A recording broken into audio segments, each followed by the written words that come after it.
Bismillahirrahmanirrahim. Assalamualaikum warahmatullahi wabarakatuh. Alhamdulillahirabbil alamin. Alhamdulillahilladzi la yukhayyibu man amalah wa la yaruddu man sa'alah wa la yaqta'u man wasalah wa la yakilu man tawakkala alaih wa la yaslubu man syakarah. Segala puji dan syukur kepada Allah Subhanahu wa Ta'ala, Zat yang gak pernah ngecewain siapapun yang berserah kepadanya, Zat yang gak pernah memutuskan siapapun yang datang kepadanya, Zat yang tidak pernah menolak siapapun yang meminta kepadanya, dan Zat yang gak pernah menyia-nyiakan siapapun yang bersyukur kepadanya. Asyhadu an la ilaha illallah wahdahu la syarikalah wa asyhadu anna Muhammadan abduhu wa rasuluhu la nabiyya ba'dah. Nahmadullaha ta'ala wa huwal mahmud wa huwa lil hamdi ahl. Wa nashkuruhu wa huwal mashkur wa huwa lisyukri ahl. Allahumma salli wa sallim wa barik ala sayyidina Muhammadin wa ala alihi wa sahbihi wa man tabi'ahu ila yaumiddin.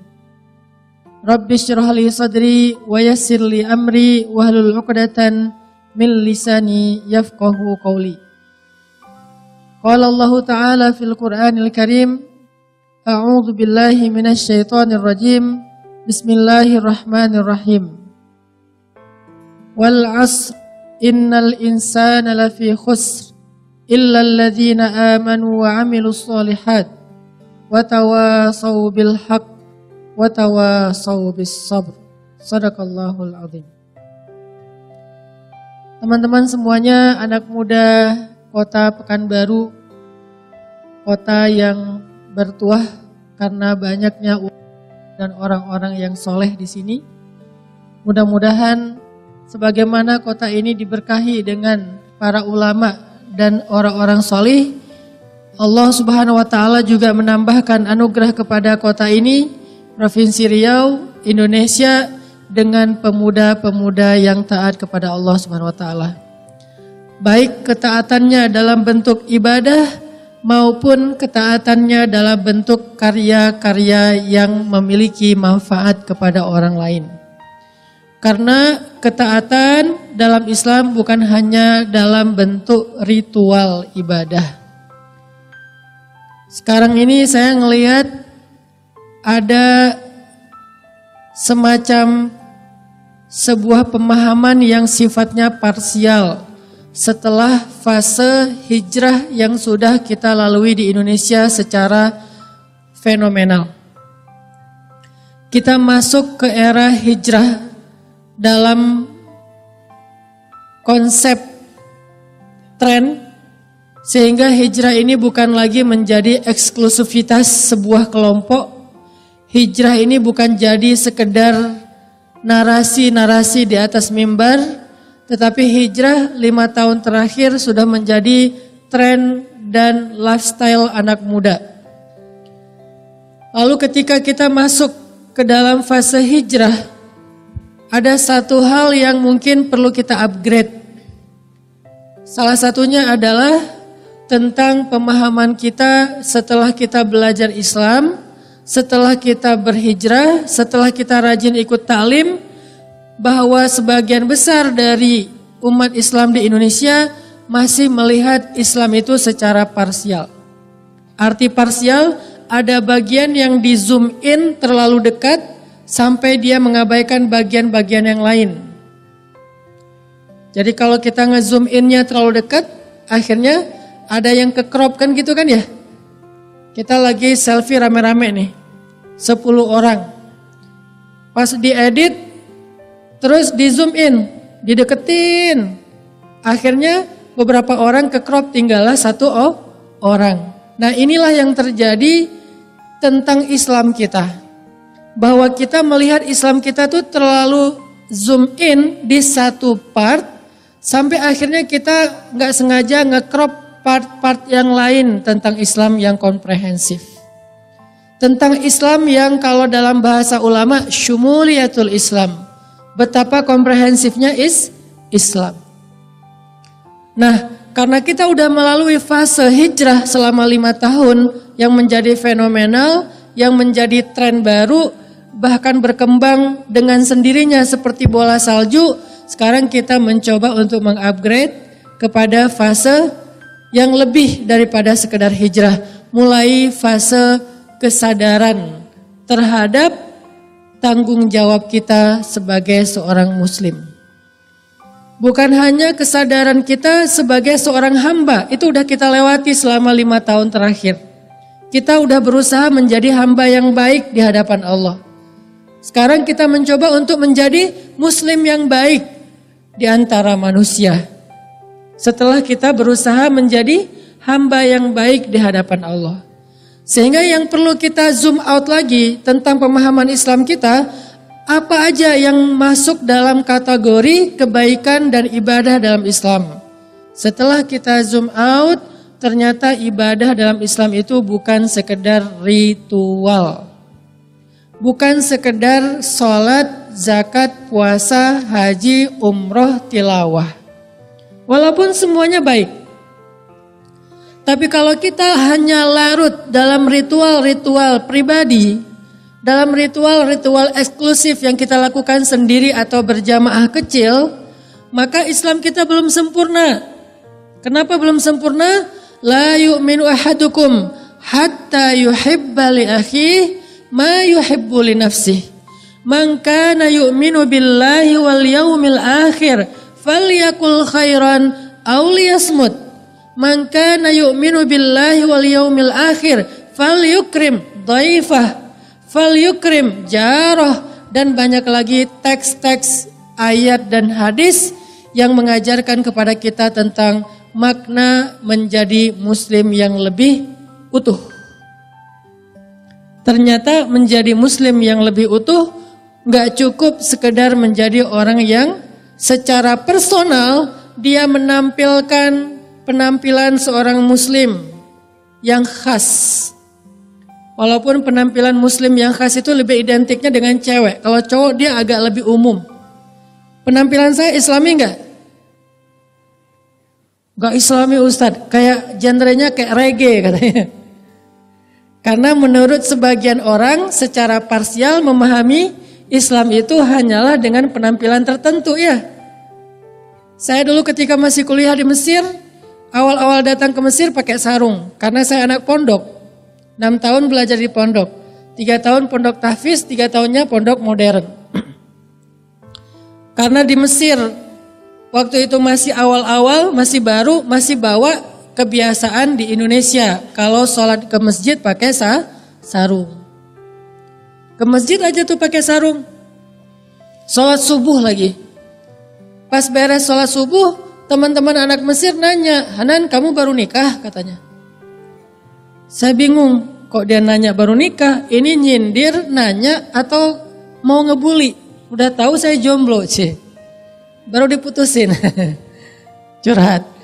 Kamu baru nikah gitu. Saya bilang enggak, emang kenapa? Kok pakai sarung? Emangnya ada apa salahnya dengan sarung? Saya bilang. Kata mereka di sini itu di Mesir, sarung itu adalah pakaian pengantin baru. Dan biasanya enggak dibawa keluar rumah.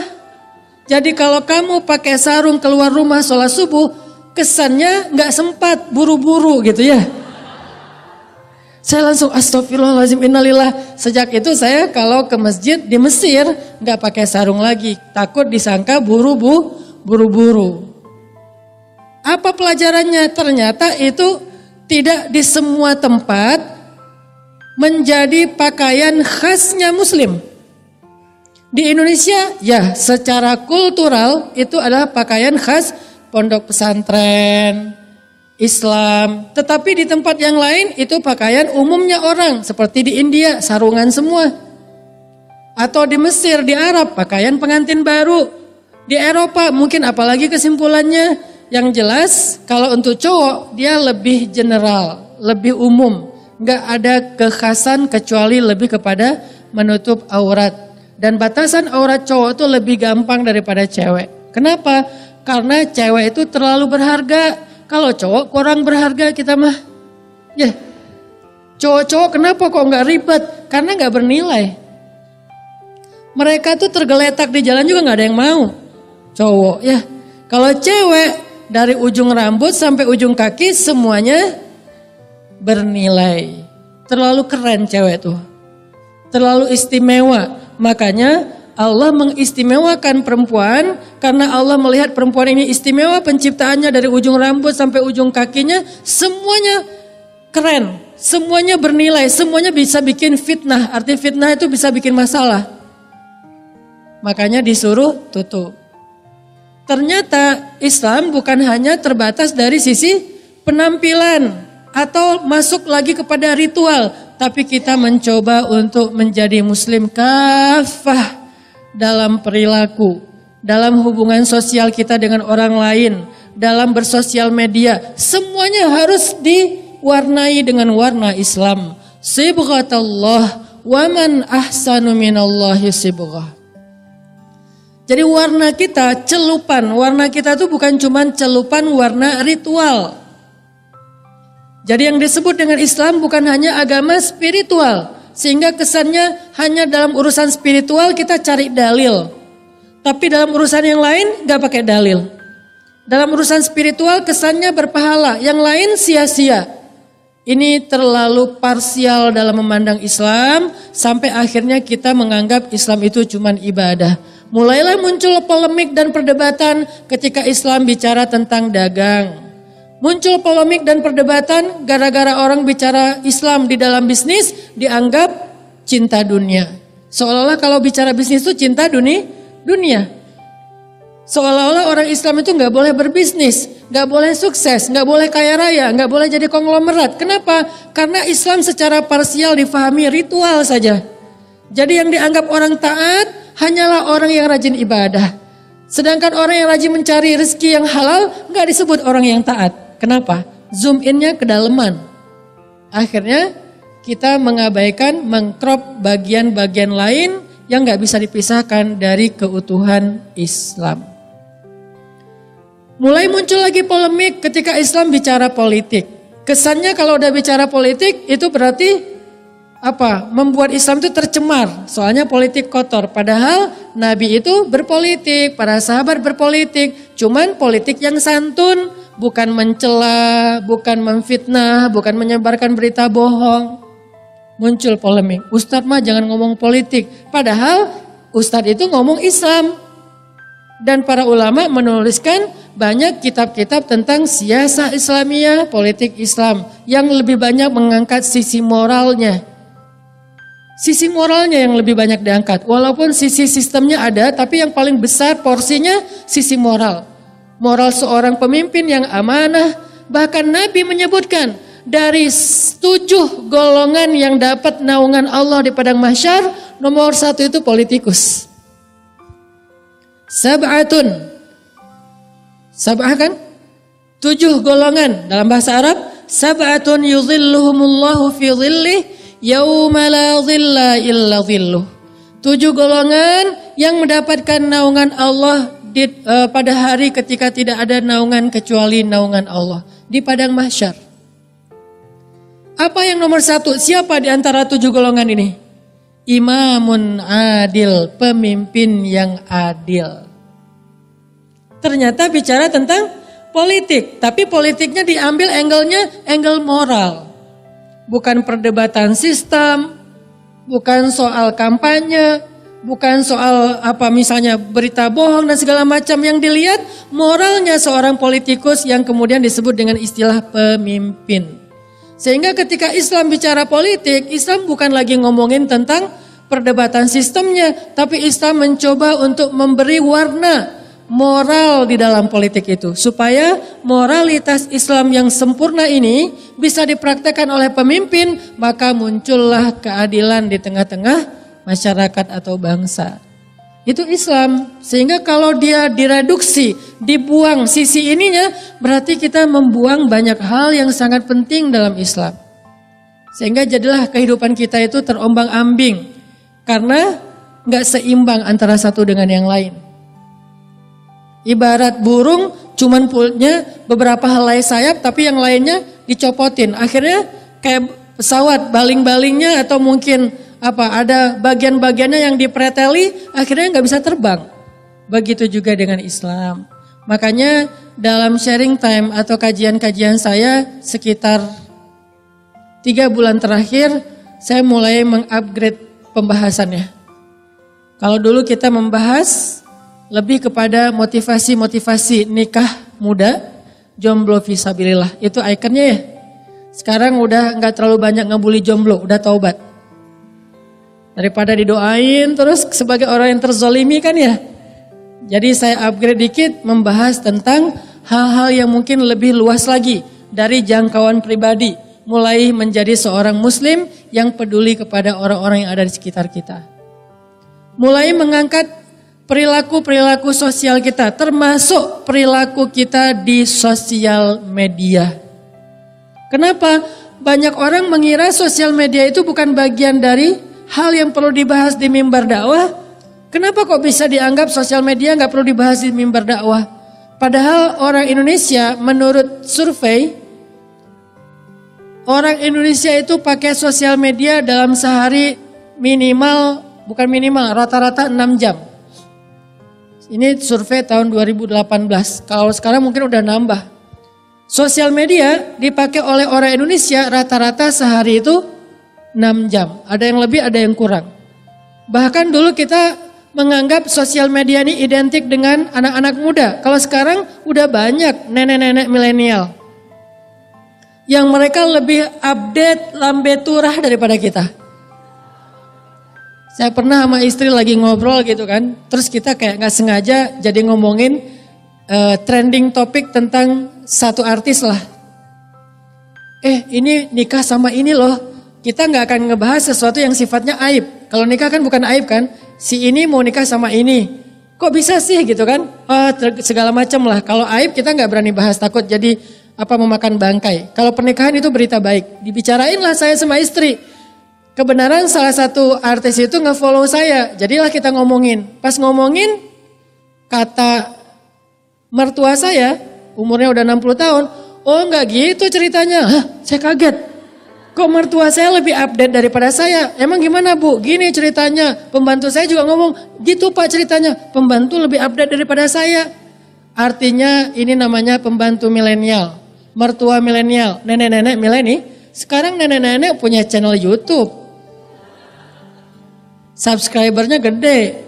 Artinya sosial media itu udah jadi realitas kehidupan kita. Jangan dipisahkan. Seolah-olah mimbar dakwah ini aib dan haram membahas sosial media. Sejak kapan? Bukankah mimbar dakwah itu salah satu mimbar narasi tentang kebutuhan masyarakat? Memberikan solusi dalam bentuk ajaran-ajaran moral, perilaku, sehingga termasuk dalam sosial media. Emang ada Ustadz ayat-ayat sosial media? Banyak. Cuman terjemahannya tidak diterjemahkan dengan bahasa sosial media. Like. Mencari like dari Allah. Orang bingung. Mencari like dari Allah. Sejak kapan Allah nge-like postingan kita? Gitu kan ya?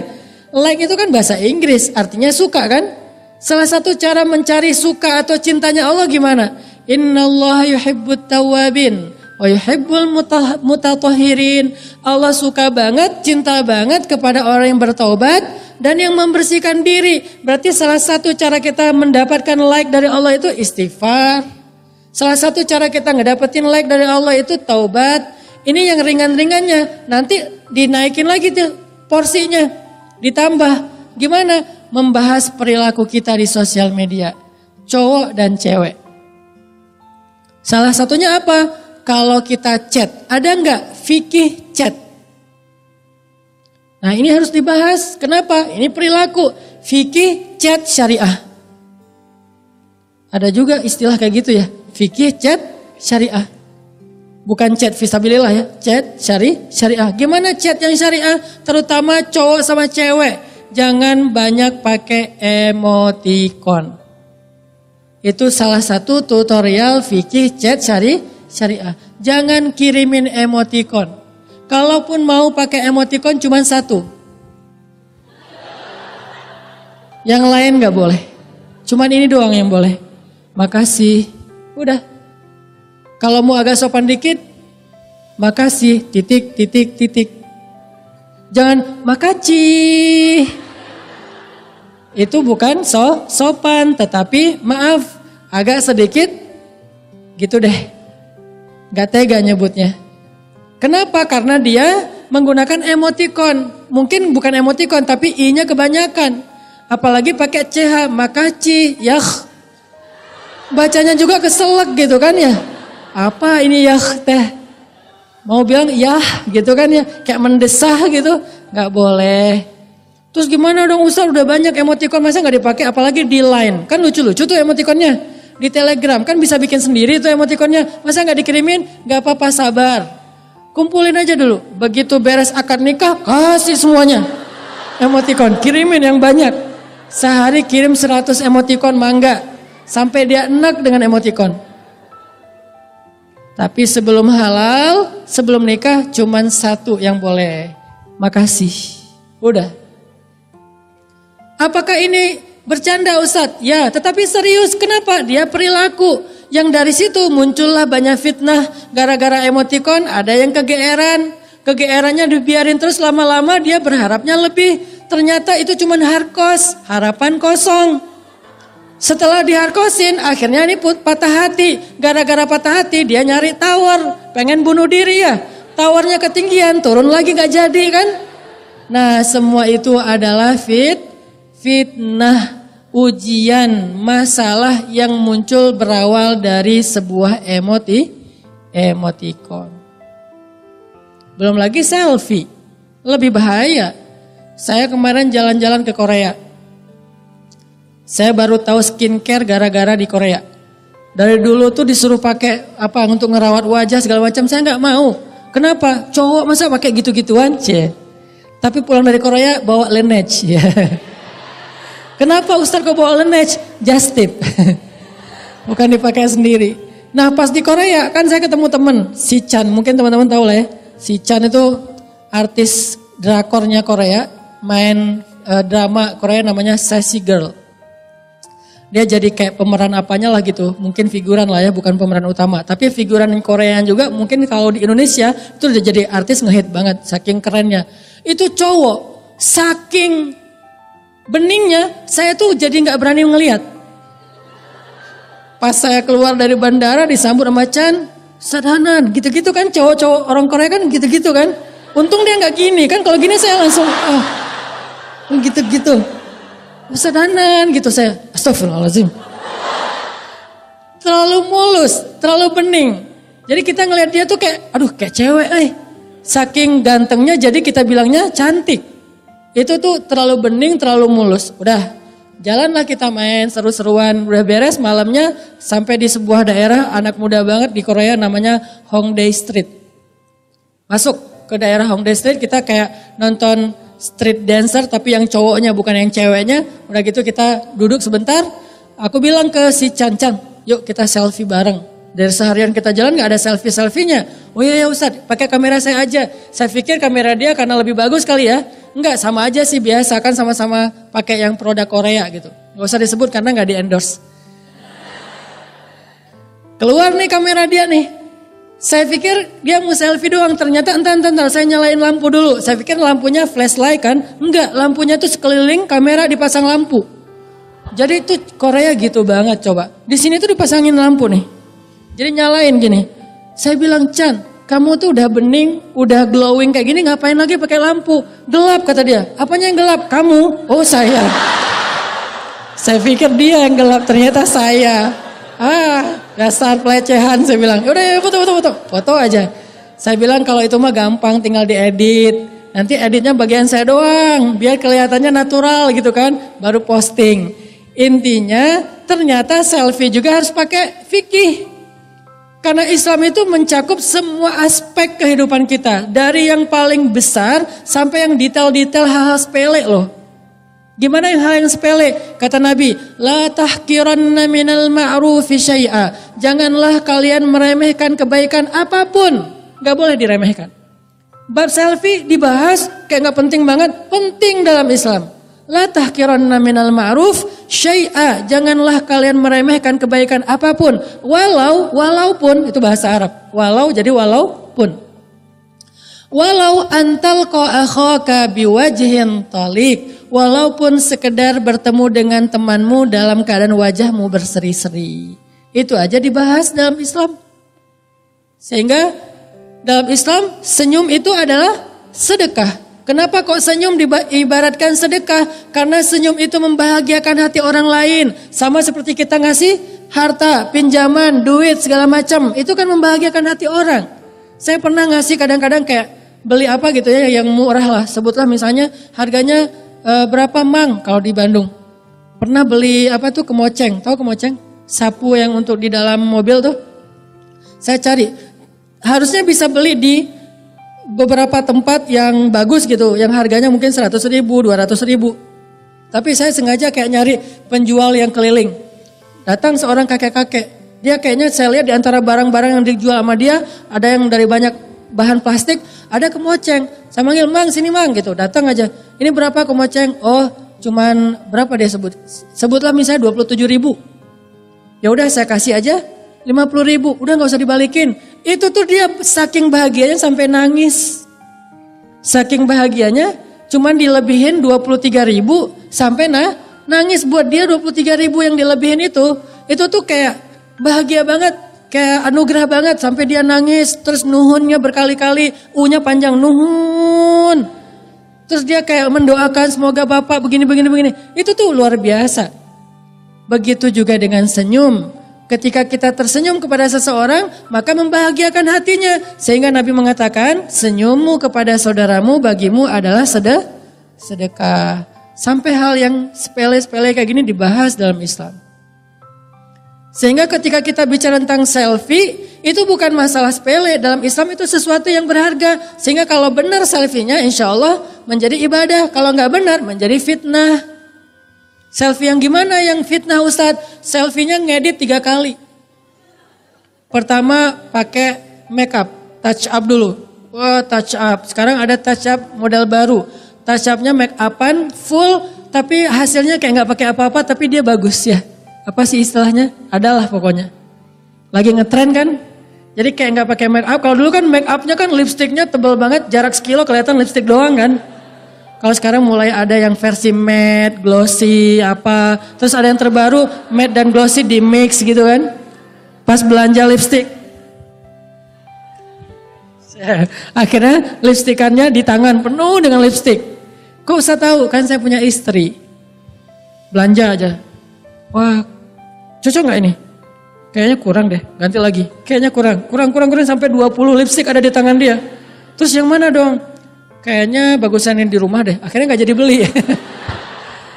Artinya dia touch up habis-habisan. Blush on segala macam. Pakai eyeliner. Eyelinernya itu warna-warni.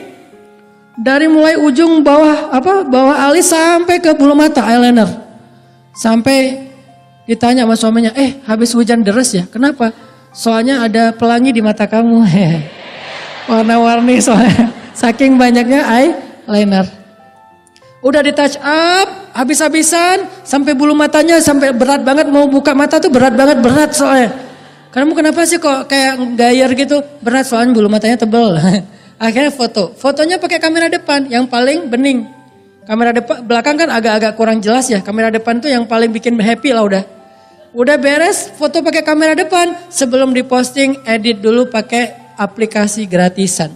3 kali ngedit, baru posting. Sehingga yang lihat, Masya Allah nih tipe gua banget nih. Pas ngelihat di sosial media, Masya Allah. Pas ketemu, a'udzubillah gitu kan. Nah itu namanya fitnah. Itu namanya fitnah. Gak sesuai dengan aslinya. Karena aslinya, Masya Allah 2 kali lipat lebih cantik daripada hasil editan. Jangan seuzon dulu. Intinya teman-teman, selfie itu juga bisa jadi fitnah. Tapi selfie juga bisa jadi sesuatu yang baik kalau misalnya dia masih sesuai dengan syariah. Selfie nggak usah terlalu berlebihan. Jangan selfie jaraknya dekat udah gitu. Ini tuh hanya dipakai buat yang halal. Kalau suami kita datang, boleh. Yang nggak halal, udah gini aja. Nggak usah diginiin, udah gini doang. Gini artinya apa? Kerdil. Apaan sih lo misalnya? Orang Arab kalau bilang gini artinya wait, tunggu. Ya Allah, lahzah. Jadi gini. Orang Korea sek. Jadi little love. Jangan. Kecuali buat pasangan, untuk anak, untuk keluarga. Boleh love. Apalagi yang kadang-kadang udah cadaran. Keren kan cadaran. Saya respect banget lah sama cadaran. Hidup cadar. Jadi cadaran jilbab buat saya sih dua-duanya syariah. Yang mau jilbaban mah enggak. Saya mazhabnya mazhab jilbab. Tapi saya menghargai yang cadar. Cuman jangan sampai udah jilbab cadar pun fotonya lebih luar biasa. Wah kelihatan mata doang tapi matanya.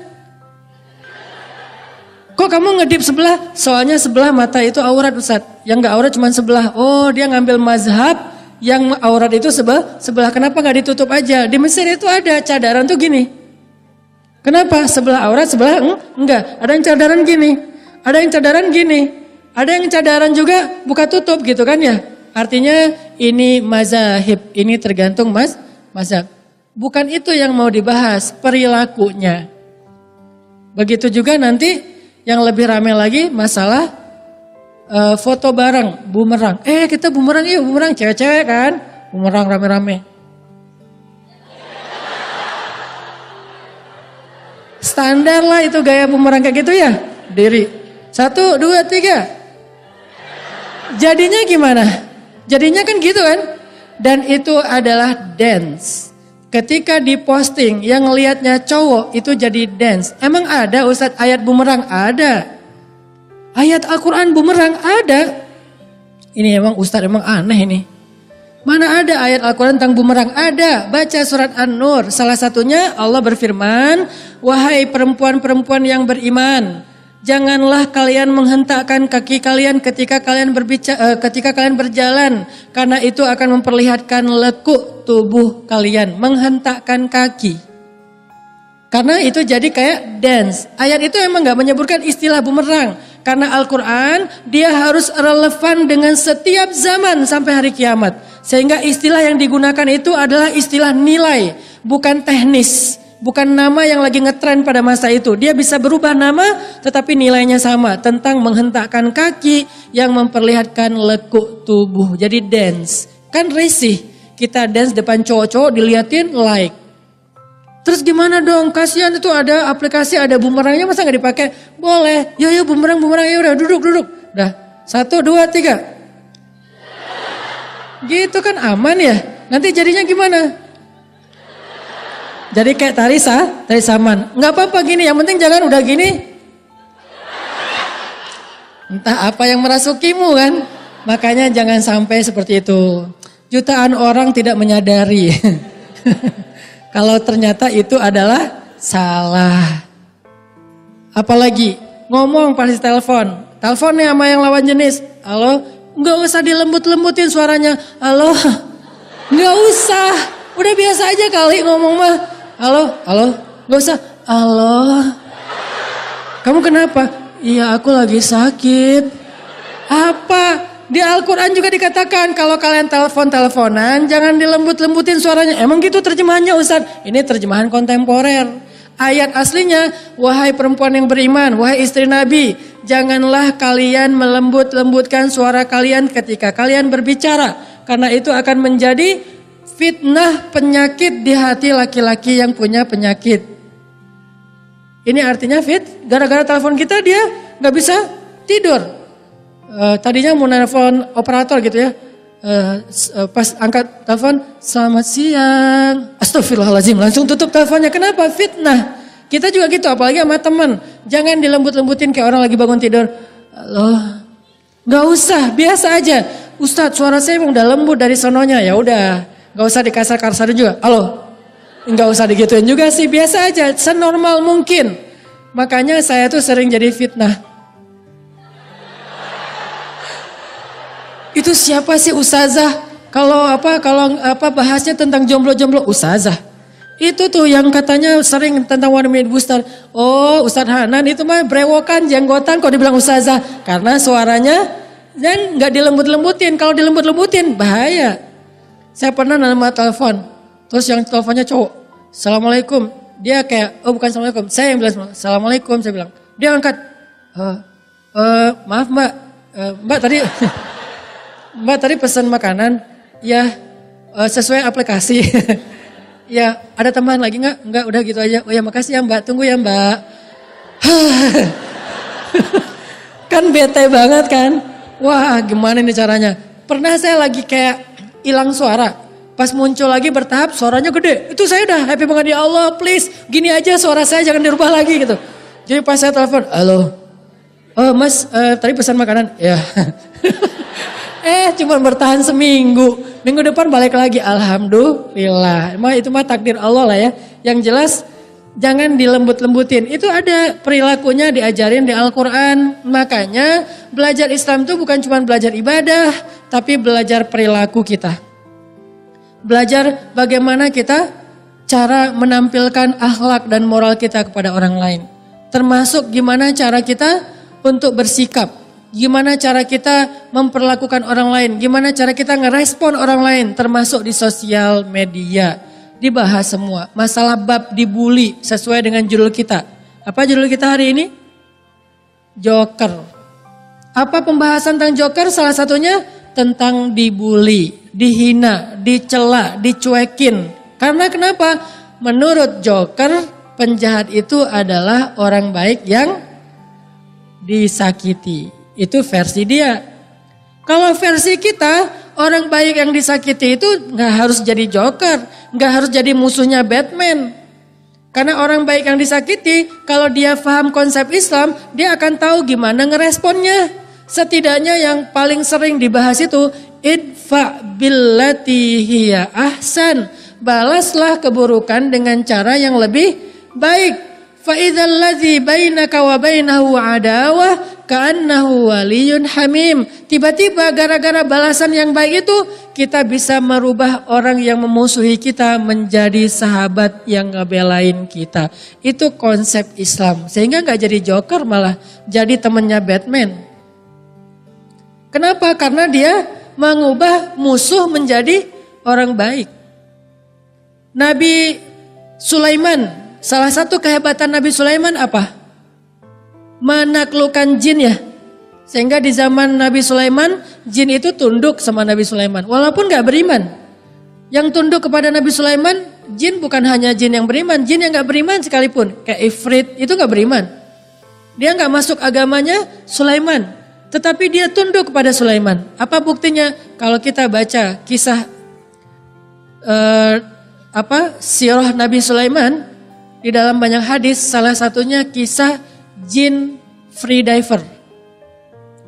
Karena di zaman Sulaiman ada jin yang tugasnya adalah mengambil mutiara-mutiara di laut lepas.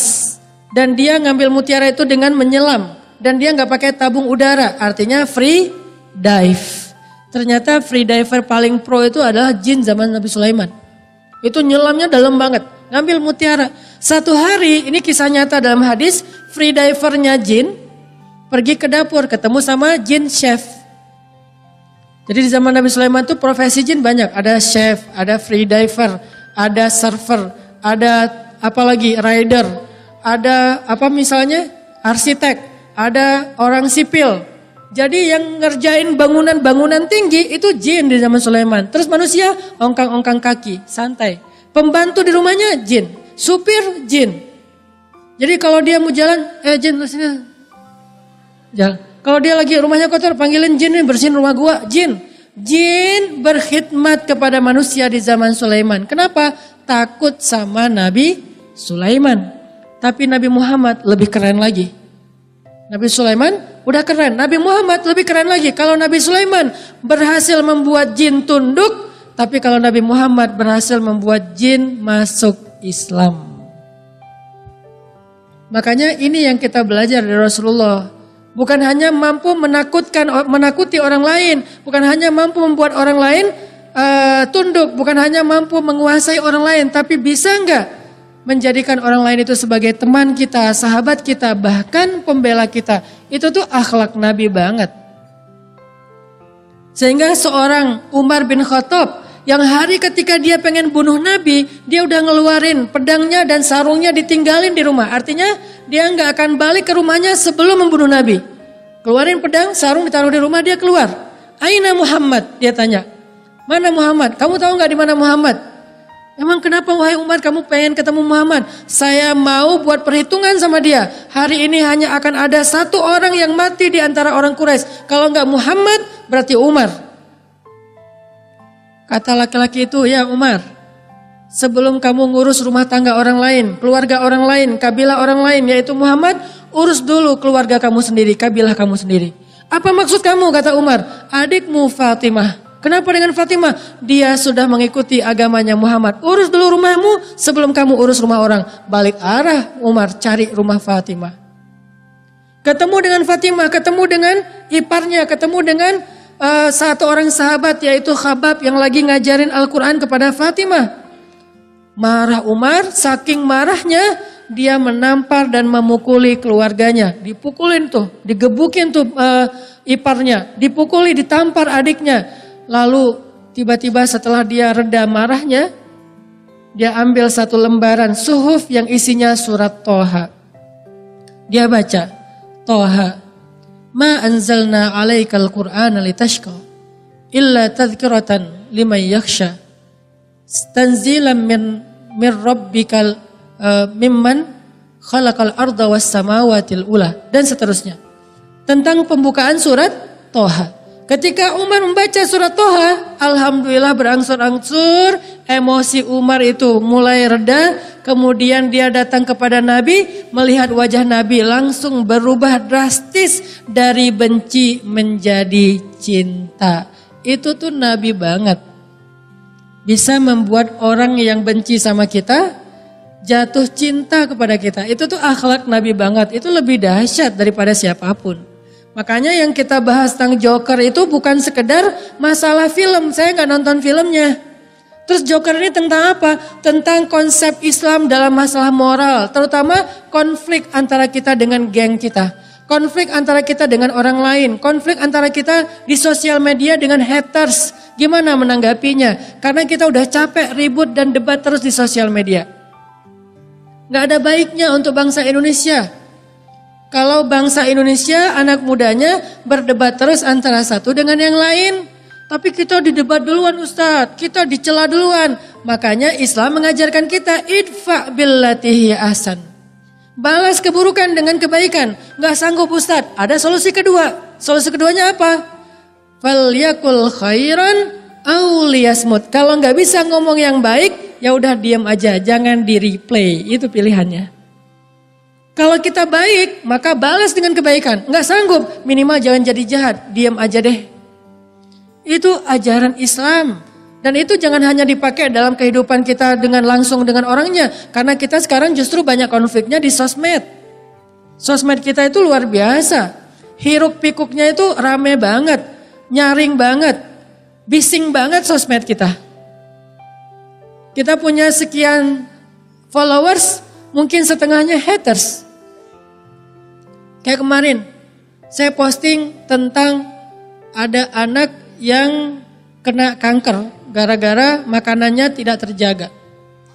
Ada aja yang nge-hate, ada yang bilang, wah ini yang videoin tega banget sih ngelihat anak kayak gitu bukannya ditolong. Dia nggak tahu siapa yang videoin, istri saya. Dan istri saya yang memvideokan itu punya 15 rumah teduh, menampung ratusan pasien kanker yang kurang mampu. Anak itu salah satunya yang sedang kita observasi. Tapi kan netizen maha tahu, maha benar ya. Sehingga gimana cara kita nanggepin yang kayak gini? Kalau mau kepancing, wah bisa panjang itu tulisannya. Di scroll juga gak beres-beres ya. Tapi gak mau kepancing lah, dia gak tahu. Kadang-kadang saya motivasi, yuk kita pinjamkan harta kita kepada Allah dengan pinjaman yang baik. Muncul komen, Allah kok katanya pinjam, emang Allah miskin? Berarti dia gak ngerti ayat.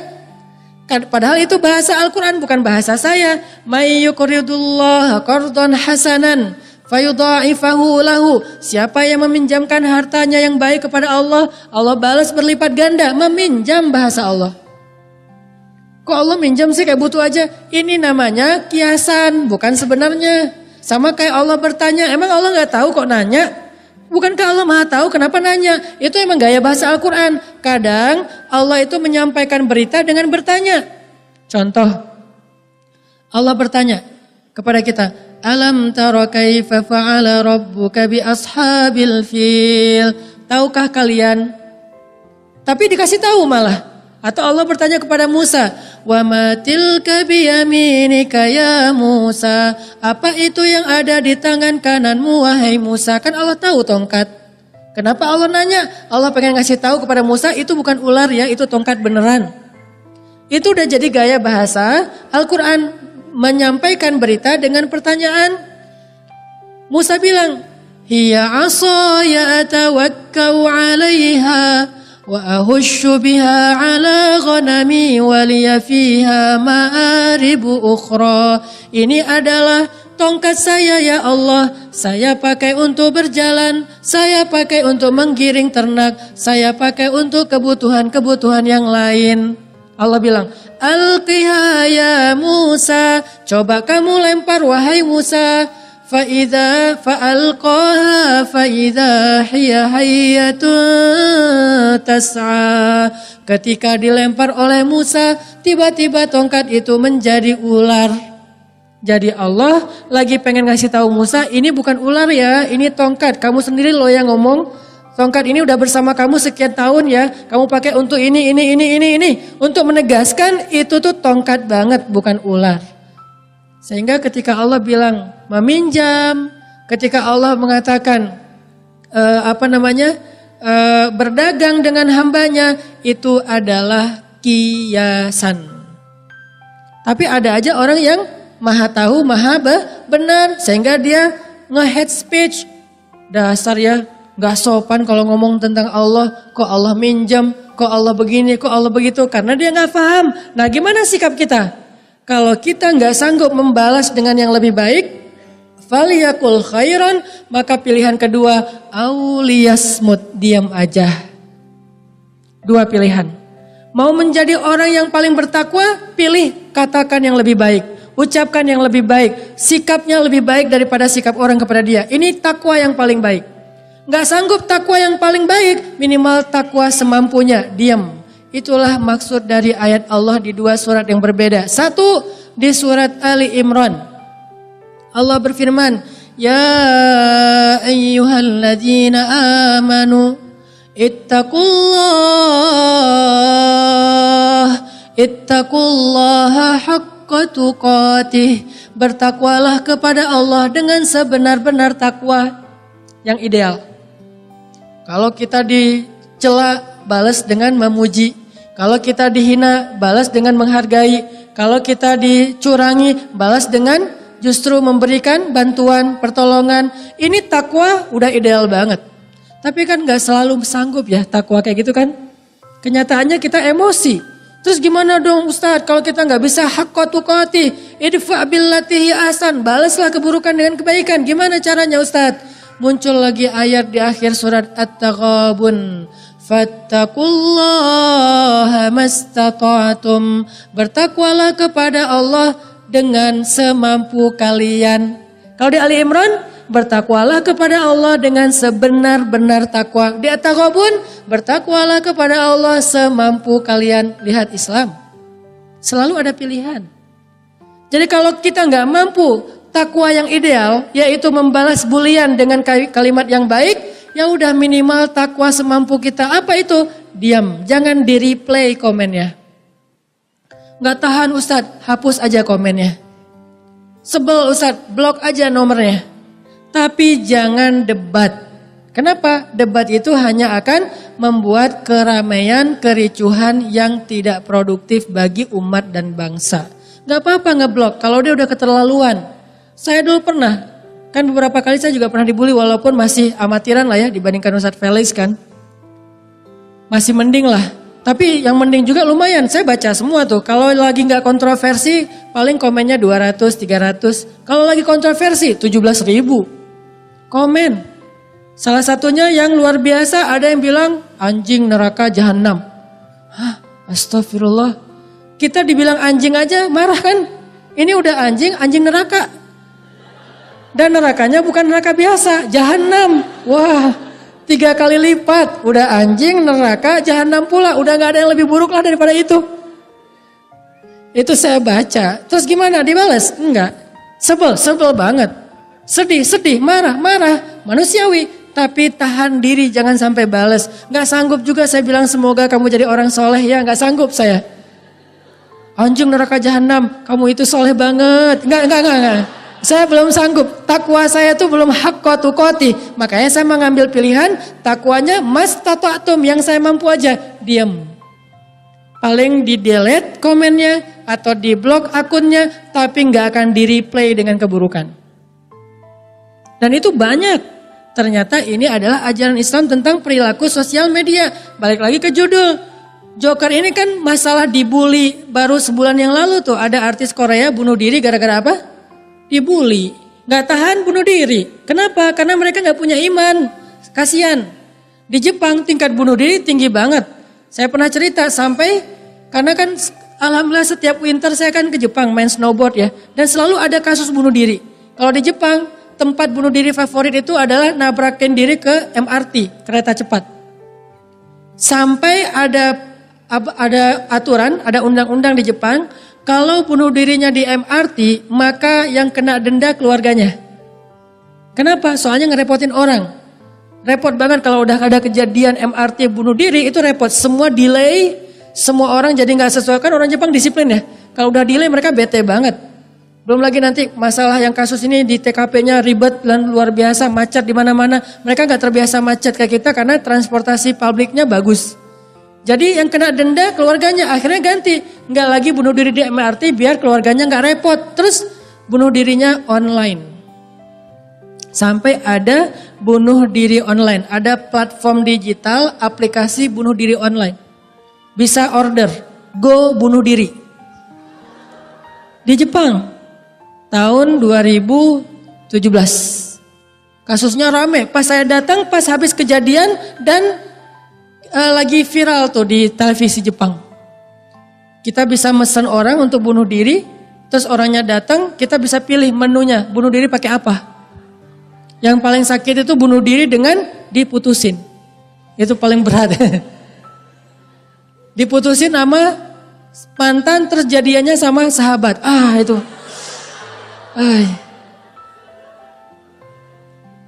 Terus akun kita diblok, gak bisa kepo. Siapa tahu dia udah gak bahagia, saya mau nyamber gitu kan ya.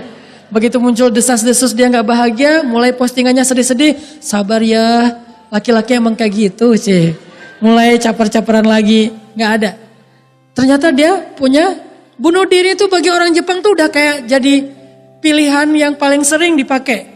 Bete dikit bunuh diri. Gue hari ini gak enak badan, terus bunuh diri Orang, gue bete banget nih hari ini, terus bunuh diri. Gue ilfil banget sama dia, terus bunuh diri. Bunuh diri itu gampang banget. Di Korea tempat favorit bunuh diri di Seoul itu adalah jembatan ya. Yang terkenal itu. Sampai pemerintah Seoul bikin kebijakan buat telepon umum gratis di setiap berapa meter di jembatan. Saya ngeliat, tanya ke guide, itu kenapa si Chan, itu kenapa kok banyak telepon umum di tengah jembatan? Emang ada orang yang mau telepon di tengah jembatan?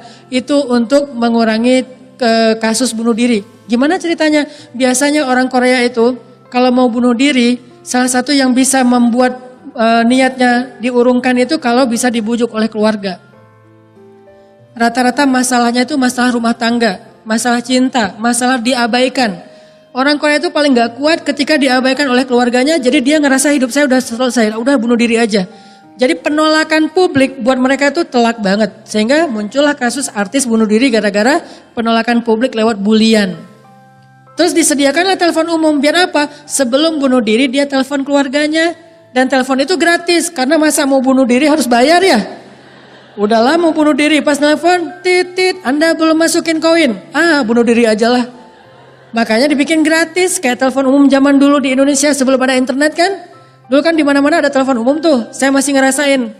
Pakai koin 100 rupiah telepon. Mau habis titit masukin lagi, masih lanjut gitu kan. terus ganti jadi wartel. Ya, era-era wartel, semuanya bikin wartel. Wartel lewat, ganti lagi warnet. Semuanya bikin warnet. Sekarang semuanya udah pakai gadget. Berarti Ustadz hidup tahun berapa Ustadz? Udah tua lah pokoknya. Pernah ngerasain era perpindahan dari masa dulu kita nggak ada gadget, sosial media, sampai sekarang jadi edik dengan gadget, nggak bisa lepas dari gadget. Kalau lepas juga nggak jauh-jauh. Nah di Korea kenapa orang gampang bunuh diri? Kayak kasus-kasus Joker. Joker ini kan ekspresi keputusasaan. Putus asa dari perlakuan publik akhirnya jadi orang jahat. Putus asa dari perlakuan publik akhirnya jadi orang gak benar. Putus asa dari perlakuan publik akhirnya pengen ngebales. Jadilah psikopat. Putus asa dari perlakuan publik setidaknya bunuh diri. Dan dalam Islam gak ada kata putus asa. La tai'asu min rauhillah. Janganlah kalian berputus asa dari rahmat Allah. Itu dalam Islam. La taqnatu min rahmatillah. Janganlah kalian berputus asa dari rahmat Allah. Sehingga ternyata pembahasan sosial media yang berakhir dengan bulian lalu bunuh diri itu harus dibahas dalam Islam. Bukan hanya ngebahas bab ibadah. Makanya segmentasi dakwah saya itu anak muda. Dan saya mencoba untuk ngulik masalah anak muda apa sih? Itu aja yang dibahas. Dulu sebelum ada pemuda hijrah, dakwah saya di masjid-masjid, segmennya bapak-bapak, kakek-kakek. Materi favoritnya sakaratul maut. Hari ini kita membahas ciri-ciri husnul khotimah. Weh, semangat itu. Minggu depan jihad, pengajian hari Ahad gitu kan ya, habis subuh. Membahas ciri-ciri su'ul khotimah yang datang cuma 2 orang. Kemarin husnul khotimah banyak, yang su'ul khotimah gak ada yang berani datang, takut. Di antaranya ada yang meninggalnya, sakaratnya lama, berminggu-minggu, gak beres-beres. Ada seseorang yang zalim banget dikenal sebagai preman pasar, itu meninggalnya itu loncat-loncat di dalam kamarnya, kayak banting-banting diri terus ngejedok-jedokin kepala ke dinding saking sakitnya. Macam-macam lah, tetapi kita wajib berhusnuzon.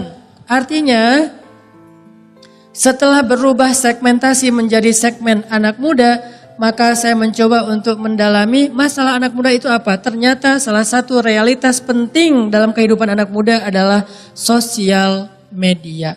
Muncullah Joker. Untuk ngebahas perilaku kita, sikap kita terhadap perilaku sosmed, perilaku netizen. Itu memang menyakitkan teman-teman. Pernah gak ngerasa gak betah di grup WhatsApp? Pengen live group tapi takut dibilang baper. Bertahan di grup gak kuat. Kadang-kadang kita bete sama isi grupnya. Kenapa? Kadang-kadang kita ngerasa kayak dicuekin. Tadinya mereka chat rame, saling respon.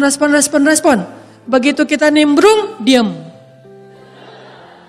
Kenapa ya giliran saya ikut ngobrol pada diam? Ya udahlah, mungkin mereka pada sibuk. Oke, sekali, 2 kali, 3 kali. Setiap kita angkat satu topik, diam.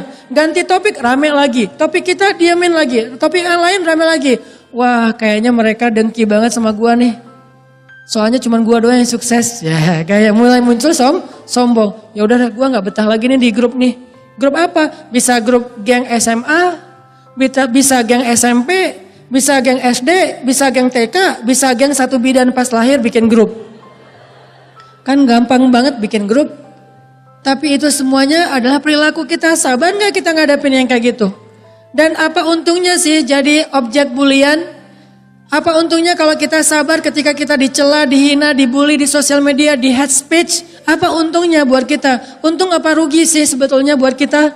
Kalau ngelihatnya dari angle agama, angle akhlak Nabi, sebetulnya itu untung banget.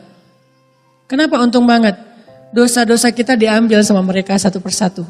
Makin berat bulian dan hate speech-nya, makin banyak dosa kita yang diambil. Kalau udah habis dosa kita, Ustadz, saya mau orang yang udah gak punya dosa. Misalnya nih, ngerasa udah gak punya dosa, walaupun udah pasti punya lah. Kalau kita ngerasa kayaknya dosa kita udah banyak banget yang diambil orang, gimana Ustadz? Berarti pahala mereka yang ditransfer ke kita, kan enak ya? Kita gak tahajud, tapi kita dicatat dia tahajud malam ini. Kita gak sedekah, dia sedekah. Kita gak puasa Senin Kamis, dia puasa Senin Kamis.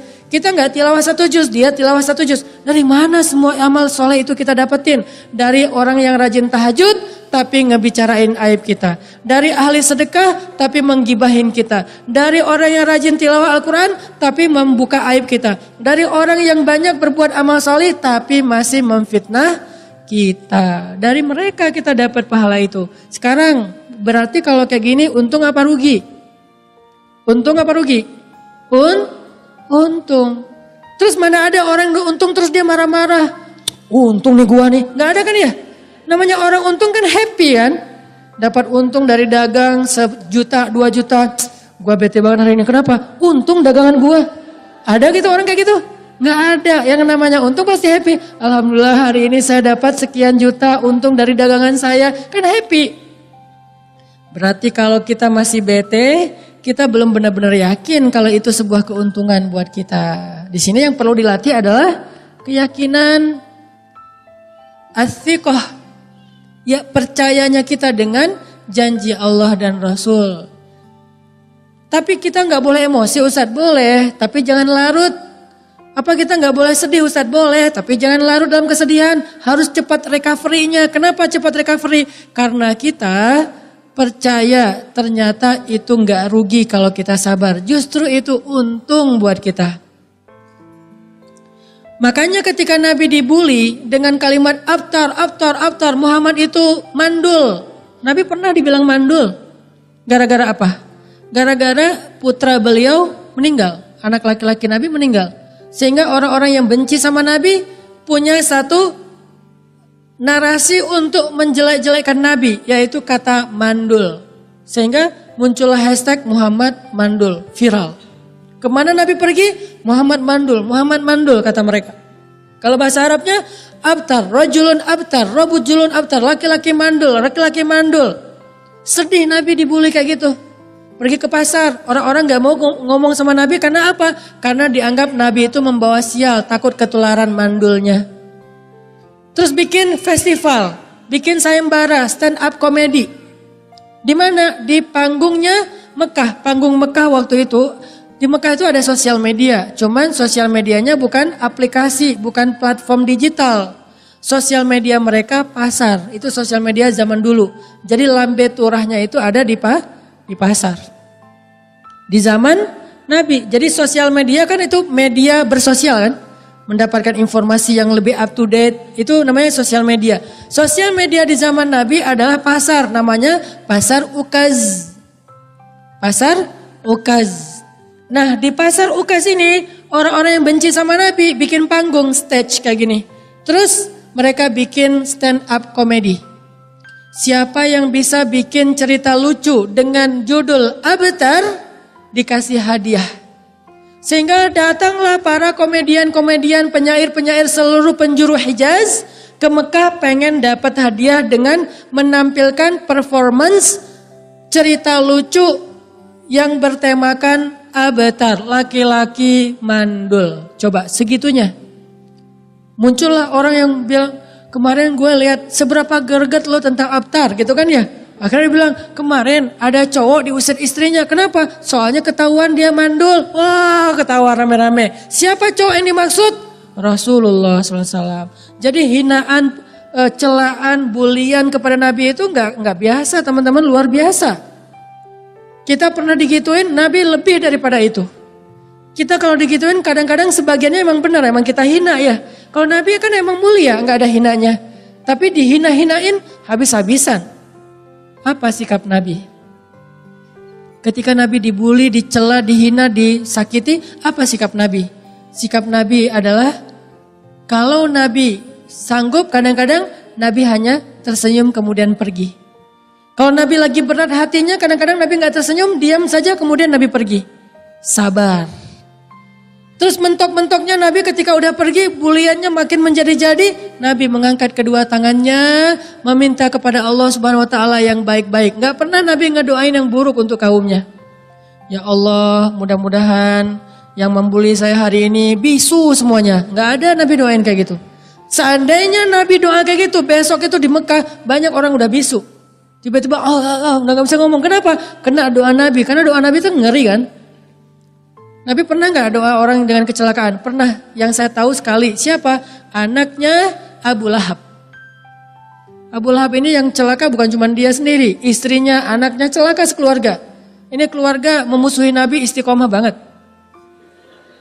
Ayahnya, ibunya, anak-anaknya. Anak Abu Lahab menceraikan anak-anak Nabi, kan 2 anak Nabi dinikahi oleh 2 anak Abu Lahab kan. Itu diceraikan dengan cara diseret dari rumahnya ke rumah Nabi, diusir, dihina-hina. Kamu tuh perempuan hina sama seperti ayahmu, sama seperti ibumu. Pokoknya Nabi sedih banget diperlakukan anak beliau kayak gitu. Zainab dan Ummu Kulsum kalau gak salah. Sehingga Nabi marah. Ketika Nabi marah akhirnya Nabi berdoa, ya Allah utuslah serigalamu untuk laki-laki yang telah menghina putri saya. Utuslah serigalamu. Itu doa Nabi itu untuk anak Abu Lahab. Saking marahnya Nabi. Kenapa? Karena yang dihina adalah perempuan. Nabi kalau udah bab perempuan itu langsung berat banget hati beliau. Kalau ada yang ganggu cewek, Nabi itu marah banget. Orang Yahudi ngeganggu perempuan muslimah di Madinah, diperangi satu kaum. Laki-laki ini mengganggu anak Nabi yang perempuan yang dihina-hina. Padahal anak Nabi itu solehah banget, Zainab. Ya Allah, utuslah serigalamu untuk laki-laki yang telah mencela dan menghina putri saya. Sejak saat itu, anak Abu Lahab ketakutan. Ketakutan banget. Kenapa ketakutan? Karena dia percaya doa Muhammad itu ajaib. Tapi dia gak mau beriman. Ini kan aneh kan? Kalau dia gak percaya, ngapain dia takut? Kalau dia anggap Muhammad itu bukan Nabi, ngapain dia takut? Kalau dia anggap Muhammad itu doanya gak didengar Tuhan, ngapain dia takut? Dia takut adalah bukti nyata kalau dia sebenarnya percaya Muhammad itu benar, cuman ego dan sombong membuat dia gak mau beriman. Nabi berdoa. Dan dia mendengar doa itu, dia takut, gemetar. Di depan dia Nabi berdoa. Udah gitu dia pulang, dia gemetar, menggigil, keluar keringat dingin. Satu hari ketika dia diajak oleh ayahnya untuk rihlah. Rihlah dulu itu adalah perjalanan dagang. Li'ila fi Quraisy ila fihim rihlah syita'i was-saif. Mereka melakukan rihlah di musim dingin dan di musim panas. Berdagang nih anak Abu Lahab pergi ke Syam. Satu rombongan, satu karavan yang jumlahnya ratusan orang. Ketika mereka berjalan, anak Abu Lahab meminta kepada ayahnya, ayah, aku ingin punya banyak pengawal. Minimal 10 orang pengawal. Aku takut diserang oleh serigala di tengah padang pasir. Padahal udah berapa bulan yang lalu Nabi mendoakan dia masih ketakutan.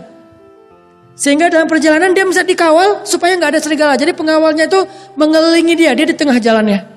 Kanan, kiri, depan, belakang, sisi, pinggir-pinggir, semuanya pengawal. Gak ada celah untuk seekor semut pun lewat, apalagi serigala, dikawal. Ketakutan. Jalan dengan dikawal ketat. Udah kayak RI1 yang luar biasa, udah kayak presiden Amerika, udah kayak presiden Turki. Kalau presiden wajar dikawal kayak gitu. Ini orang biasa, kenapa? Ketakutan. Tapi doa Nabi itu gak ditolak sama Allah. Kejadian. Ketika dia udah istirahat di sebuah rest area, berhenti, tidur nih. Pas tidur pun dia minta pengawalnya semuanya mengawali, mengelilingi tendanya dia. Anak Abu Lahab, dia tidur di dalam tenda, pengawalnya duduk di sekeliling tenda. 2 lapis. Jadi kalau ada yang lewat masih ada pagar kedua, pagar betis. Coba kebayang gak tuh gimana parnonya dia dengan doa Nabi. Dia tidur, itu pun masih gelisah. Udah 2 lapis pengawalan, masih gelisah. Gak bisa nyenyak tidur, gak bisa nyenyak tidur. Sampai akhirnya Allah takdirkan pengawalnya tidur semuanya. Mana bisa melawan kebesaran Allah? Gak bisa. Kalau Allah udah berkehendak, gak ada yang bisa menghalangi. Dikawal oleh sekian puluh orang tidur semuanya. Satu kafilah tidur semuanya kecuali anak Abu Lahab. Semuanya tidur kecuali anak Abu Lahab, kebayang gak tuh? Tidurnya lelap lagi, padahal mereka gak ada niat tidur, gak rela bahkan untuk tidur. Jangan sampai tidur ya, jangan sampai tidur ya, jangan sampai tidur, tidur. Tidur serentak semuanya, kecuali anak Abu Lahab. Datanglah seekor serigala. Masuk ke tengah-tengah karavan, mencari tendanya anak Abu Lahab, bukan yang lain. Dia gak nyari tenda yang lain, gak nyari orang yang lain. Cuman anak Abu Lahab yang ada di tengah-tengah karavan. Kalau mau makan, kenapa gak makan yang di pinggir ya? Dia cari, dia endus-endus, ketemu tenda anak Abu Lahab masih bolak-balik gak bisa tidur. Dia mangsa anak Abu Lahab dicabik-cabik, teriak-teriak tapi nggak ada yang bangun, sampai akhirnya tubuhnya itu sudah hancur dimakan sama anjing atau serigala yang diutus Allah Subhanahu wa taala. Ketika serigala itu udah pergi, orang bangun dari tidur melihat anak Abu Lahab sudah mati dalam keadaan menggenaskan. Itu kisah nyata. Cuman sekali itu Nabi mendoakan keburukan, saking gak tahannya Nabi ketika melihat putri beliau diperlakukan sangat hina oleh anak Abu Lahab. Sisanya Nabi bersabar. Ini menunjukkan bahwa kalau Nabi mau, Nabi itu bisa banget. Dihina dikit, stroke loh. Stroke orang. Kalau Nabi mau gampang. Ada yang macam-macam sama Nabi. Lo mau hidup terakhir hari ini, besok udah gak ada. Ada yang bilang Nabi mandul, kamu lebih mandul lagi. Mandul beneran itu. Tapi Nabi gak membalas itu. Berarti Nabi sedang menteladankan kepada kita sebuah teladan, sebuah sikap, sebuah akhlak. Kalau kita dibully, belajar. 2, kalau gak bisa balas yang lebih baik, minimal diem. Terus apa untungnya Ustaz kita diam? Apalagi kita membalas dengan kebaikan. Banyak untungnya. Ketika kita dibully tapi kita diam, kata Nabi, maka Allah akan mengutus malaikat untuk mendoakan kita. Didoain malaikat loh. Jadi yang jomblo dibully, udah sabar. Kenapa? Justru itu kesempatan didoain sama malaikat. Pas kita dibully, dasar kamu emang gak laku-laku, diam aja gak usah dibales. Sambil diam kita bilang, malaikat doain saya cepat nikah ya. Malaikat amin, gitu malaikat teh. Ternyata yang ngebully kita gak nikah-nikah, kita duluan. Yang dia kecengin justru jadiannya sama kita, kan seru ya. Gimana caranya bisa kayak gitu Ustaz? Rahasianya tadi, diam. Dan itu hadis Nabi kepada Abu Bakar. Kalau kamu dicela kamu diam, Allah mengutus malaikat untuk mendoakan kamu dengan kebaikan-kebaikan. Dibilang bodoh, malaikat mengatakan berikan dia ilmu ya Allah. Dia bilang miskin, malaikat katakan beri dia harta ya Allah. Dibilang hina, malaikat katakan muliakan dia ya Allah. Apapun keburukan yang diucapkan manusia kepada dia, malaikat mendoakan dengan kebaikan yang sebaliknya. Rugi apa untung? Untung. Kalau kita paham. Sehingga gak boleh kita terlibat dalam perdebatan bully-bulian di sosial media. Apalagi di grup, apalagi beda grup. Live group, berjamaah. 5 orang, bikin grup baru. Sisa 1 orang, yang di sini 5 orang. Tapi di antara 5 itu ada 1 orang tetap di sini. Untuk jadi apa? Mata-mata. Sehingga lagi chat apa di sini, capture, forward ke grup sebelah. Di grup sebelah lagi ngomongin kita. Wah nggak benar nih segala macam. Ini namanya satu kelompok membicarakan kelompok yang lain. Ya ayyuhalladzina amanu. Wahai orang-orang yang beriman, kata Allah. Ini tutorial sosial media di surat Al-Hujurat. Wahai orang-orang yang beriman, kata Allah, la yaskharu qaumun min qaum. Janganlah satu grup WA membicarakan keburukan grup WA yang lain. Emang ada ayat grup WA Ustaz? Ini kan kelompok. Diterjemahkan dalam konteks sosmed. Janganlah satu grup membicarakan satu grup yang lain. Wa asa'an ayyakunu khairam minhum. Bisa jadi grup WA sebelah isinya orang yang lebih soleh daripada grup WA sini. Kan ya? Wala nisa'um min nisa'. Janganlah grup WA yang cewek-cewek membicarakan grup WA cewek-cewek yang sebelah. Bikin grup WA baru pulang umroh. Namanya solehah. Baper-baperan. Akhirnya live group setengah. Bikin solehah 2. Akhirnya grup solehah 2 ngebicarain solehah 1. Yang solehah 1 ngebicarain solehah 2. Ada ayatnya. La yaskhar qaumun min qaum. Wala nisa'um min nisa'. Itu solusi banget. Ajaran Al-Quran banget tuh. Itu Islam. Bukan hanya ibadah. Tapi perilaku sosial kita juga Islam.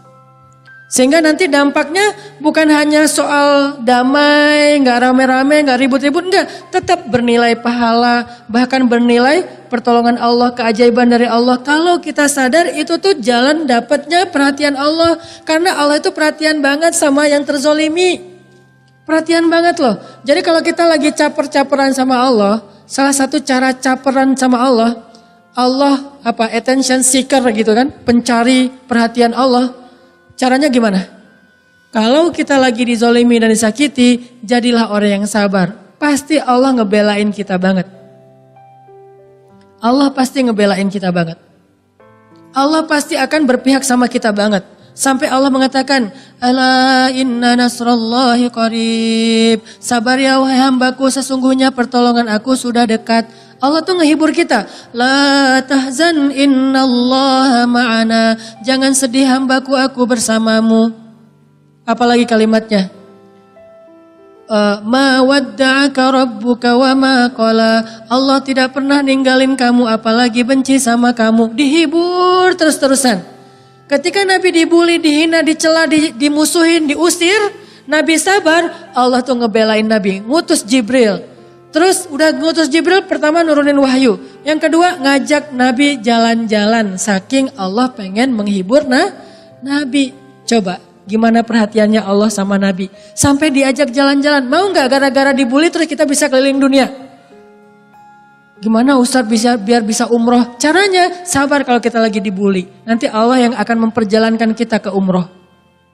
Karena yang saya pahami, umroh itu bukanlah ibadah orang kaya. Allah tidak memanggil yang mampu, tapi Allah memampukan yang dipanggil. Itu prinsip. Saya selalu ngulang-ulang kalimat ini, Allah tidak memanggil yang mampu, tapi Allah memampukan yang dipanggil. Kalau Allah udah manggil, dia mampu. Harta di tangan Allah. Bisa lewat dia, bisa lewat temennya, bisa lewat mana aja. Yang penting dia berangkat. Saya sering banget bawa jamaah umroh yang dia itu gak punya uang. Tapi umrohnya lebih berkesan daripada yang punya uang. Berangkatnya nangis-nangis, pulangnya nangis-nangis, di Mekah nangis-nangis. Di antara satu jamaah, dia yang paling sering cium Hajar Aswad, dia yang paling sering masuk ke Hijir, dia yang paling lama berada di Raudhah. Padahal berangkatnya gak punya uang. Kenapa? Allah panggil dia. Sehingga Allah kasih dia kemudahan. Yang lain paling-paling cium Hajar Aswad sekali. Itu pun, wah berdarah-darah. Saya pernah ngeliat ibu-ibu cium Hajar Aswad. Karena saya agak males kalau berdesak-desakan, takut sikut-sikutan atau disikut orang kan ya. Nah pas saya lagi di depan multazam lagi doa gitu, ibu-ibu cium Hajar Aswad maksain masuk. Pas keluar Allahu Akbar, Alhamdulillah ya Allah. Tapi jilbabnya udah gak ada. Karena jilbabnya ketinggalan kan itu tarik-tarikan. Lama-lama orang-orang bilang astagfirullah. Ya panggilannya haja. Alhamdulillah haja. Ada orang Indonesia, bu jilbabnya gak ada. Innalillah langsung. Saking susahnya untuk ke Hajar Aswad. Tapi ada jamaah orang tua, orang kampung yang kelihatannya polos banget. Kayak serba bingung, lihat apa aja bingung. Lihat hotel tuh bingung loh. Masuk kamar mandi gak bisa nyalain air hangat. Akhirnya kepanasan. Aduh ya. Atau masuk kamar mandi, maaf gak bisa tekan flash. Akhirnya dia keluar aja belum dibersihin. Saking bingungnya. Terus masuk ke kamar, gak bisa pakai kartu kan ditempelin di pintu tuh. Dia gak bisa pakai kartu-kartu kayak gitu. Yang dia tahu pakai kunci aja udah. Ini mana kuncinya, dia lihat. Dia bawa kartu sih, dia kira itu kartu kamar doang bukan kunci. Dia bingung, lama-lama duduk depan kamar. Sampai nunggu teman sekamarnya datang. Pak kenapa? Gak bisa buka pintu. Gitu ngomongnya pelan, pakai bahasa Sunda orang kampung banget. Tapi orang yang polos ini, yang tua ini, yang bingungan ini, yang gak berwawasan tinggi, yang orang miskin ini, cium Hajar Aswadnya sehari 2 kali memecahkan rekor jamaah yang lain. Kenapa? Allah panggil dia, makanya Allah mudahin dia. Masuk ke Raudhah, tahajudnya 11 rakaat dengan witir beres. Yang lain baru juga 1 rakaat udah disenggol-senggol. Haji. Dia gak ada yang senggol, malah dia bilang ketika saya mau cium Hajar Aswad Ustadz, saya tuh ditarik sama si askar yang berdiri di atas tuh. Sini haji dipegangin, dimudahin Ustadz. Gak tahu kenapa bisa gitu. Padahal tadinya saya udah gak ada niat cium Hajar Aswad, saya cuma lewat doang. Tapi kayak penasaran gitu ngeliat. Mungkin mukanya melas kali ya. Dilihat sama orang Arab, haji, tarikin aja. Sampai sehari 2 kali cium Hajar Aswad. Masuk Hijir Ismail, masuk Hijir juga kayak dimudahin. Begitu dia sholat langsung kayak lega gitu. Kadang-kadang kan kita sholat sambil sujud, sambil diinjek-injek orang kan. Kadang-kadang nyangkut di antara orang lain, nyangkut di ketiaknya lah, apa segala macam. Ada yang mau pingsan. Ini kita, tapi dia, saya lega Ustaz sholatnya. Saya cuma ajar aswatnya mudah Ustaz. Saya masuk ke raudhah itu bisa lama Ustaz. Kenapa? Allah panggil dia, makanya Allah kasih dia kemudahan. Nah, Nabi pernah dihibur oleh Allah dengan jalan-jalan. Namanya Isra dan Mi'raj. Jalan-jalan di bumi sama jalan-jalan di langit. Mungkin kita nggak bisa jalan-jalan di langit, tapi minimal Isra-nya bisa. Kapan Nabi kok diajak jalan-jalan sama Allah? Ditemenin oleh guide paling profesional dan paling keren, paling humble, paling keren se-Eropa lah. Siapa?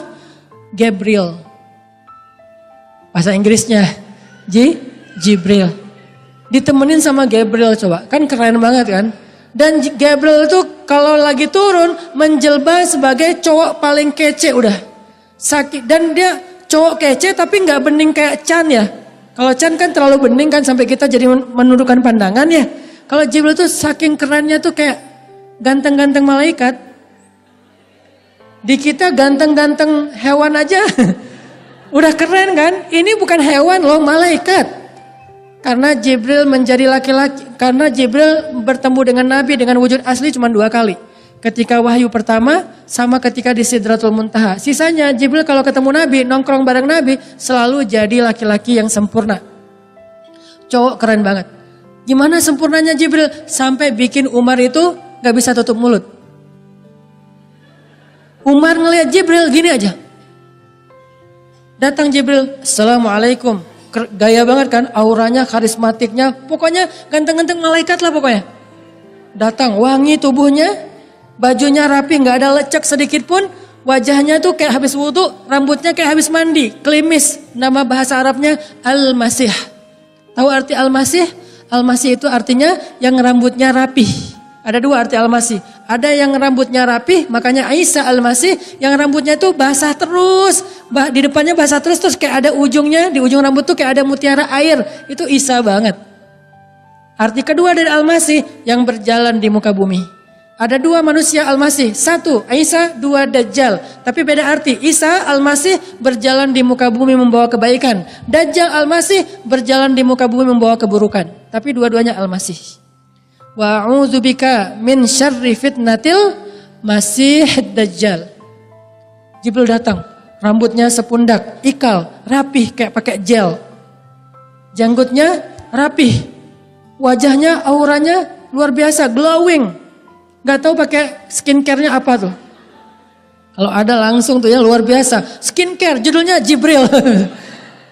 Ganteng-ganteng malaikat. Duduk nih Jibril. Menautkan lututnya dengan lutut Nabi. Duduk dekat banget sampai bertaut lutut mereka berdua. Ini nih temen Nabi banget nih. Gengnya Nabi banget. Jibril. Nabi kalau nongkrong. Bareng tongkrongan beliau itu adalah Jibril. Jibril nongkrong yuk. Di mana nongkrongnya Nabi? Tempat nongkrong favorit Nabi dan Jibril adalah antara mimbar dan mihrab Nabi yang kita kenal dengan nama Raudhah. Itulah tempat favorit nongkrongnya Jibril sama Nabi. Makanya saya bawa putra-putra saya, Ayyash, Yahya Ayyash sama Ertugrul. Kemarin pas umroh, kalian harus nongkrong di tempat nongkrongnya Nabi. Di tempat nongkrongnya Hasan dan Husain. Di tempat nongkrongnya Ali bin Abi Thalib. Nongkrong di antara mimbar dan mihrab Nabi. Karena kalau bawa anak kecil, itu gak harus ngantri. Bapak-bapak kalau bawa anak kecil gak harus ngantri. Dia pakai jalur khusus. Langsung di depan, di mihrab. Yahya ikut sholat bareng bapak. Ya sholat aja. Ertugrul, namanya juga anak kecil kan ya. Dia manjat-manjat. Tapi yang dia panjatin apa? Mihrabnya Nabi. Yang dia panjatin apa? Mimbarnya Nabi. Saya merasa bersyukur. Alhamdulillah dia udah manjat-manjat mihrabnya Nabi. Gini-gini, usap-usap. Ya terserah kamu deh yang penting. Yang penting dia ada di tempat tongkrongan Nabi sama Jibril. Allah ngutus, wahai Jibril, ajak Muhammad jalan-jalan, kasihan dia. Kenapa? Karena dia lagi diusir. Diusir di Mekah, diusir di Taif. Kenapa diusir di Mekah dan di Taif? Karena dia gak punya lagi pembela. Kemana pembelanya? Meninggal dunia dua-duanya. 1 Abu Thalib, 1 Khadijah. Sedih banget. Akhirnya dia tidur depan Ka'bah. Saking gak ada tempat berlindung. Malam itu Nabi tidur depan Ka'bah. Dan Ka'bah dulu bukan di dalam masjid, masih di luar. Posisinya nggak ada masjid dulu, cuman ada bangunan Ka'bah, tidur depan Ka'bah. Sendirian, Khadijah udah meninggal, Abu Thalib udah meninggal, penduduk Mekah dan Taif mengusir beliau, sedih. Tapi beliau sabar. Diusir sama penduduk Taif, nggak dibalas. Padahal ada kesempatan ngebalas kapan? Malaikat gunung bilang, ya Rasulullah, saya nggak tega melihat Nabi terluka, melihat Nabi dihina. Ya Rasulullah, saya udah minta izin kepada Allah untuk mengangkat gunung ini. Tapi Allah mengatakan harus dengan seizinmu ya Rasul. Coba, saking mulianya Nabi. Kalau engkau katakan boleh, saya akan angkat gunung Taif ini, saya balikin, saya timpakan kepada penduduknya. Saya kemarin ke Taif. Ternyata Taif itu gunung batu. Memang subur, tapi batu. Satu batu aja yang ukuran satu ruangan ini nih, kalau diambil dibenamkan kepada satu penduduk, habis udah. Ini satu gunung batu. Tapi apa jawaban Nabi? Wahai malaikat, mereka gak ngerti, biarkan mereka. Aku berharap anak-anak mereka kelak akan menerima agama ini dan menjadi pembela. Sabarnya Rasul. Gak dibales. Padahal kalau kita coba, lagi dibully di sosmed, datang malaikat. Lo mau gue balas? Balas malaikat, balas. Gitu kan ya? Kalau bisa hancurkan sehancur-hancurnya ya Allah kan gitu kan. Enggak. Nabi enggak kayak gitu. Jangan malaikat, jangan. Akhirnya pas Nabi pulang ke Mekah, Nabi tidur depan Ka'bah, Allah enggak tega. Kan dasarnya Allah itu zat yang maha tidak tega kan. Gampang kasihan. Apa bahasa Arab gampang kasihan? Pengasih. Arabnya Ar-Rahman. Maha pengasih. Arti maha pengasih bukan ngasih. Arti maha pengasih itu gampang kasihan. Allah kasihan ngelihat Nabi, hambaku baik banget, hambaku sabar banget, hambaku dihina-hina seharian, kasihan dia. Jibril ajak Muhammad jalan-jalan. Jibril datang bawa kendaraan jet pribadi, namanya Buraq. Udah gak ada pesawatnya sekarang. Dulu ada pesawat di Indonesia namanya Buraq. Jet pribadi, Buraq, kecepatannya lebih daripada cahaya. Buraq diparkirin depan Ka'bah, Jibril datang, ya Rasulullah, Nabi bangun, hah? Kamu Jibril, ya ada apa Jibril? Yuk jalan-jalan yuk, coba kan seru ya. Dimudahin sama Allah jalan-jalannya, itinerary-nya udah ada, travel agent-nya udah ada, destinasi yang favorit kemana? Pertama ke Madinah. Dari Madinah naik ke bukit Saint Catherine di Mesir. Dari bukit Saint Catherine ke Al-Aqsa di Palestina. Beres di Al-Aqsa dengan sholat berjamaah, baru naik ke langit 1, 2, 3, 7. Sampai di Baitul Ma'mur ketemu dengan ayah beliau Ibrahim alaihissalam. Lagi ngapain Ibrahim? Lagi nongkrong di Baitul Ma'mur. Apa itu Baitul Ma'mur? Masjidil Haram yang ada di langit. Masjidil Haram yang ada di bumi namanya di Mekah. Masjidil Haram yang ada di langit namanya Baitul Ma'mur. Ibrahim lagi nongkrong di Baitul Ma'mur, menyandarkan punggungnya di salah satu tiang Baitul Ma'mur, lagi zikir. Datang Rasulullah. Ibrahim menyambut, ahlan biwaladin salih, ahlan binabiyyin salih. Selamat datang anakku yang soleh, selamat datang Nabi yang soleh. Disambut oleh Ibrahim, pelukan, cipika-cipiki gitu kan ya. Tapi cipika-cipiki orang Arab gitu kan. Udah gitu Nabi Ibrahim cerita, dikisahkan oleh Ibrahim tentang perjuangan Ibrahim. Saya juga dulu berjuang gini. Sabar ya ayah gitu. Ketemu Nabi Musa di langit kelima kalau nggak salah. Nabi Musa cerita, dulu saya tuh revolusi ngelawan Fir'aun. Kamu baru ngelawan Abu Jahal. Saya itu Fir'aun lebih dahsyat 100 kali Abu Jahal. Oh iya gitu ya. Kuat nggak? Kuat, alhamdulillah. Kamu harus lebih kuat wahai saudaraku Muhammad. Insya Allah kuat. Ketemu siapa lagi? Nabi Idris yang wafatnya di langit ketiga. Kata Nabi Idris, saya itu dakwahnya setiap hari 24 jam. Ketika saya meninggal aja, saya nggak rela meninggal karena pengen dakwah lagi. Jangan patah semangat untuk berdakwah ya saudaraku Muhammad. Ya wahai Idris, semangat lagi. Ini nih jalan-jalan paling keren loh. Ketemu dengan nabi-nabi. Kalau bahasa kita ziarah sowan-sowan gitu ke nabi-nabi. Kenapa Nabi diperjalankan oleh Allah? Kok dapat tiket traveling keliling dunia dan langit? Karena Nabi sabar ketika dibully. Jadi siapa yang pengen keliling dunia, pengen traveling, pengen jalan-jalan, bersabarlah. Dan saya ngerasa, habis dibully, jalan. Kemana? New Zealand. Hobbiton. Minum ginger beer. Kok Ustadz minum bir? Namanya ginger beer. Aslinya jahe dan soda. Ginger beer. Itu halal, zero alkohol, ada label halalnya. Minumnya di mana? Di Hobbiton, tempat lokasi syuting film Lord of the Ring. Dingin-dingin minum ginger beer sama pacar halal. Hasil apa? Hasil bulian. Bisa jalan-jalan ke New Zealand.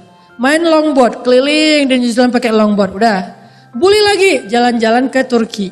Bully lagi, jalan-jalan ke Jepang. Bully lagi, jalan-jalan ke Korea.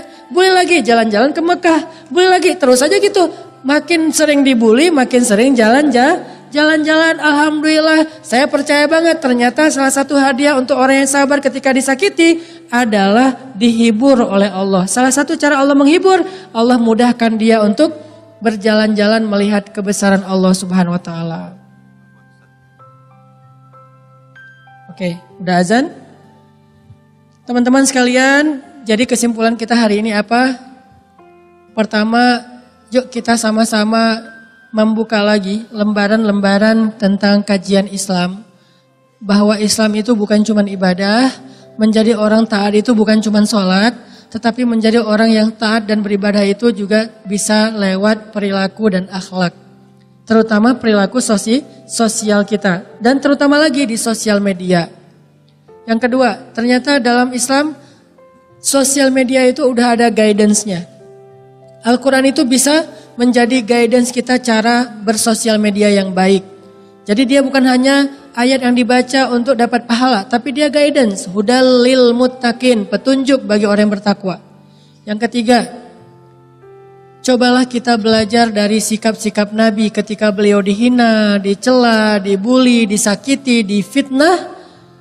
Ternyata diamnya Nabi, sabarnya Nabi menjadi kebaikan dan keuntungan yang luar biasa. Kalau kita pengen untung yang sama, kebaikan yang sama, kemudahan yang sama, maka ambillah sikap yang sama. Gak mungkin kita dapat untung yang sama tapi sikapnya beda. Apa sikap Nabi? Sabar. Ekspresi sabarnya diam. Ekspresi sabarnya membalas keburukan dengan kebaikan. Ekspresi sabarnya doa.